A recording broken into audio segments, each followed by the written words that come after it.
And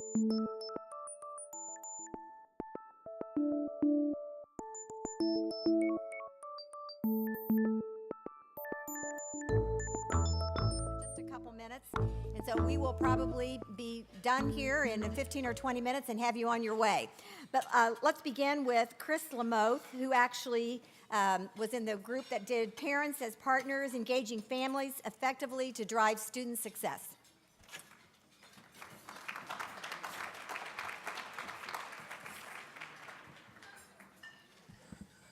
Well, I must say that I had the best group. Yes? Who, would everyone raise their hand that was in that session? Look at that group. That's a fantastic group. Anyway, it was fascinating and bent my mind a little bit because the presentation was on the importance and the necessity of engaging students to work with their parents to be engaged and guides in their presentation, and I honestly had never thought about it. At least my 4 children, I didn't know had the presence of mind to ask me to be engaged somehow, or would even want to spend that kind of time with me during those high school years. But it was interesting because it was a very interesting discussion, and here were some of the things that it's a complicated space. It sounds simple that parents would be engaged with their children through their grade school, junior high school, and then their transition into higher education. But it's very complicated. The pieces that came out that really struck me was, one, the importance of defining roles between students, teachers, administrators, and especially parents, how to engage those parents. What is the role of the teachers? What are the role of the administrators and the school districts? But how do you work together to engage those parents who are fundamentally critical in the decisions that their children make? The importance of engaging and involving parents from the very beginning. So really early from grade school on, and not just tactically in terms of this is what's going on at this semester and in this grade. While that's important, also suggesting to both the student and the parent that there's a long-term vision here that they should be working toward together, but starting earlier than later. And then the importance of parental engagement with students visiting college. Not just sending a student to go and walk a campus, but actually the parents going with them and engaging with them, particularly those that have never experienced anything like this before. And then lastly, and not lastly, but these were the top ones that came out, teachers and administrators need to be equipped and educated on how to engage parents, that there's lots of different relationships with parents as they go through the kind of K through 12 experience, and there needs to be some guidance and training on how teachers and administrators engage those parents in an effective way. So it was an outstanding group, really good discussion, some great points brought up, and I learned a lot. Thank you.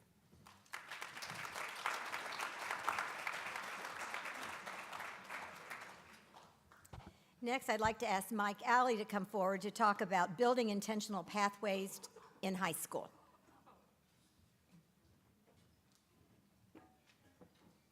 Thank you very much, Teresa. Of course, I thought our group was actually the best one, but how many had the opportunity to attend our session? Very good. Thank you very much. Well, it really was an outstanding session, and first we started off by just laying some foundations about what is one of the key pathways in terms of ensuring success and attending college. And we found is participating in dual credit classes really makes an impact. And we actually identified that for 93% of those that participate as honors students in dual credit, they're going to go on to college. So that makes a huge difference in terms of whether they're going to go to college, choose to go to college, and then whether they're going to be successful as they are there. We also had the opportunity to have Dwight Ashley, who's the principal of Park Heritage High School, as well as Laura Hayes, who's the interim director of K through 12 transitions with Ivy Tech College. And I think one of the key takeaways here is we learned a great deal about what it's like in rural Indiana. It's not nearly the same across all of our 92 counties in terms of how we're able to offer programs that can be beneficial to create that pathway for our students to move forward. And I think one of the things I was particularly struck by was an exceptional program that Ivy Tech has where they have actually embedded counselors within various rural community schools. And indeed, they have done that with Park Heritage. It's a great commitment on Ivy Tech's part to provide that connection. And they've developed what's called a college connection coach, that they will actually have someone on site within that school to help those students identify what their pathway is going to be and what their particular needs are going forward. It's truly made a difference. I think what we've also learned is, Dwight, the principal of the Park Heritage, shared the experience of combining Turkey Run and the Rockville schools, bringing them together. And between the two, bringing the two schools together into one, obviously the cultural shifts that's necessary to accommodate that and to make that successful. And even if they have 336 students, they'll have 82 seniors within the class this next year. But they also talked about the honors program. Again, we talked that having honors or dual credit courses is critical in defining that pathway, yet they have limited resources in order for them to actually provide those. And it's absolutely imperative that they have collaborative schools. So they have worked very closely with Ivy Tech, Indiana State University, Vincennes University, and Indiana University to develop the dual credit courses. And without them providing that additional resource, they would not have the money to do that themselves.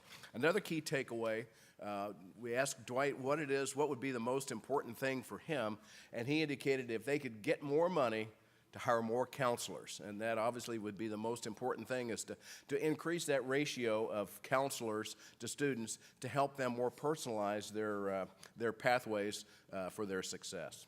Thank you.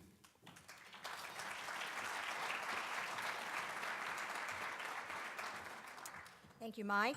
And now Judd Fisher, ensuring quality through work-based experiences.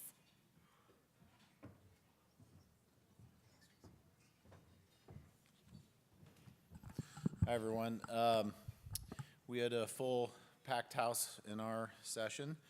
I'm going to deviate for just a quick second, but I wanted to, I have a special relationship with Governor Holcomb, and I just wanted to tell you how special for Christmas, my presents from him were a Santa hat with beer holders in it and the straws that come down. And I opened up something, and the second present I got from him was about this size, and I was opening it, and it looked like a little compressed cloth, and it was emergency underpants. So some of you know his wife and my wife are sisters, so we share a special bond as brothers-in-law. I wasn't going to let that go, Teresa. But I get to see him in the family setting, and he's as down to earth as he seems, and he is, I think, a really special person and a great person to have leading the state. So with that, I will get on to the serious stuff here. So the takeaways from our session were that we need to explore what quality means. We had some discussions. I had some discussions with Commissioner Lubbers before our session, and we talked about it a little bit in our session, but to figure out what quality means. We talked about different regions having different needs in terms of workforce, economy, and education when you look at the relationship between those three. We need to have regionally focused programming, work-based learning. That's the best way to align things, because everything throughout the state, all the regions are different, obviously. Tina Peterson was able to share with us, and she's the CEO of Regional Opportunity Initiatives out of Bloomington.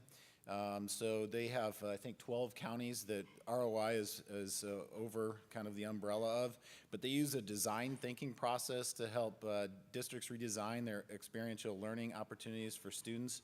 that align to workforce needs in each one of the counties that they are in. Tina shared what districts without a lot of obvious internship opportunities can do. They had examples from Brown County and Lugati that both areas started student-run businesses that did everything a normal business did. They didn't get paid, but they were hired, and they actually did things that they did: marketing, logistics, manufacturing, sales, finance. That gave them a full range of opportunities through both the soft and hard skills. Creating those employable skills that we need in the workforce right now. And, they actually worked with real businesses and things, so you created something there. There's problems with communications and navigation. We heard it from Matt, and we heard it in some of the things that we talked about in our session. We don't communicate enough about the programs that are out there. A lot of us that are, the choir, we talk to ourselves about it, right? But we don't talk about it in our communities enough. So there has to be better forms of communication about the programs that exist and, if need be, how we can create new programs. Ivy Tech talked about their workforce consultants at every campus to match employers with students in high schools.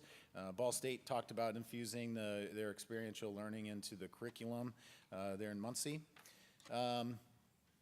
We talked about smaller, less massive programs and opportunities can be very powerful, even though they're smaller in size. Examples, IU and Monroe County Coding Academy for Young Women. We had someone talk about that and the possibilities there. And then we talked about exposing kids to new opportunities and experiences that they just haven't been in. I think the gentleman in the session this morning kind of talked about some of the simple things we can do to open the door to new worlds for people.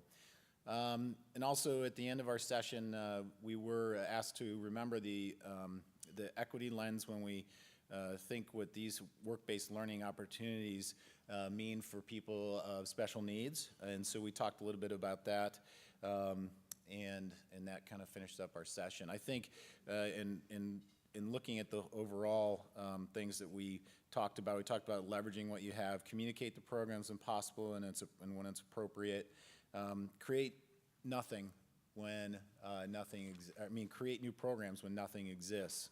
And just to editorialize, I think also, I would say don't forget the things that we have right now that are so important, that exist in our schools that help with these employability things, and those things are band, robotics, sports. We have things that create the teamwork and the ability to work as a team, that instill discipline, and some of these things are just work ethic type of things that we have to keep, instilling in our students. And so don't forget those things that we have. They're there, they're easy, let's support them. That's all I have. Thanks, Commissioner.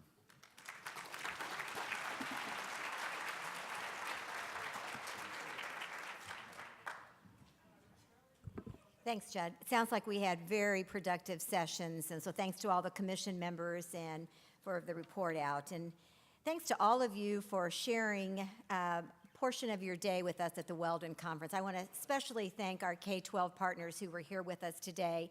I hope you will mark this on your schedules to be with us every year for this, because this isn't a one and done.